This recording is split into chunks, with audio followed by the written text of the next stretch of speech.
சென்னை கோட்டூர்புரம் அண்ணா நூற்றாண்டு நூலகத்தில் குழந்தை தொழிலாளர் ஒழிப்பு தின நிகழ்ச்சி நடைபெற்று வரக்கூடிய சூழலில் விருந்தினர்களுக்கான சிற்றுண்டி பெட்டிகளை சிறுவர்களை வைத்து தூக்க வைத்ததால் சர்ச்சையானது ஏற்பட்டிருக்கிறது. அமைச்சர் சி.வி. கணேசன் தலைமையில் நடைபெற்ற விழாவில் சிறுவர்களை வேலை வாங்கியதாக புகாரானது எழுந்திருக்கிறது. இது தொடர்பான முழு விவரங்களோடு செய்தியாளர் ஜெரி இணைப்பில் இருக்கிறார். ஜெரி, வணக்கம். குழந்தை தொழிலாளர் ஒழிப்பு விழாலேயே இந்த மாதிரியான ஒரு சம்பவம் நடந்திருக்கு. முழு விவரங்களை பதிவு செய்யலாம். வணக்கம். உலக குழந்தை தொழிலாளர் முறை எதிர்ப்பு தினம் ஒவ்வொரு ஆண்டும் ஜூன் மாதம் 12ஆம் தேதி கடைபிடித்து வருகிறது. இந்த நிகழ்ச்சியில் குழந்தை தொழிலாளர் முறை எதிர்ப்பு தினத்தை முன்னிட்டு சென்னை கோட்டூர்புரம் அண்ணா நூற்றாண்டு நூலக தொழிலாளர் நலன் மற்றும் திறன் மேம்பாட்டுத்துறை அமைச்சர் சி.வி. கணேசன் தலைமையில் பள்ளி மாணவ மாணவியர்கள் கலந்து கொள்ளும் குழந்தை தொழிலாளர் முறைக்கு எதிரான விழிப்புணர்வு மனித சங்கிலி பேரணி கூட்டம் நடைபெற்றது.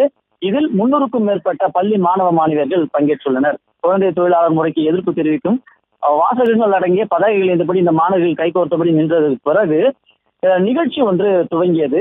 முன்னதாக விருந்தினர்களும் அழைத்து வரப்பட்ட மாணவர்களுக்கும் தின்பண்டங்கள் தயார் செய்யப்பட்டன. அந்த தின்பண்டங்கள் அடங்கிய அந்த பெட்டியை மனித சங்கிலிக்கு நிகழ்ச்சிக்கு அழைத்து வரப்பட்ட அதே மாணவர்களை வைத்து சுமக்க வைத்திருக்கிறார்கள். குழந்தை தொழிலாளர் முறை எதிர்ப்பு தினத்தை முன்னிட்டு மனித சங்கிலி பேரணிக்காக சென்னை சுற்றியுள்ள அரசு பள்ளி மாணவ மாணவர்களை அழைத்து வந்த நிலையில் அதே மாணவர்களை வைத்தே தின்பண்ட அட்டை பெட்டிகளை தூக்க வைத்த அவலம் இன்று நடைபெற்றிருக்கிறது.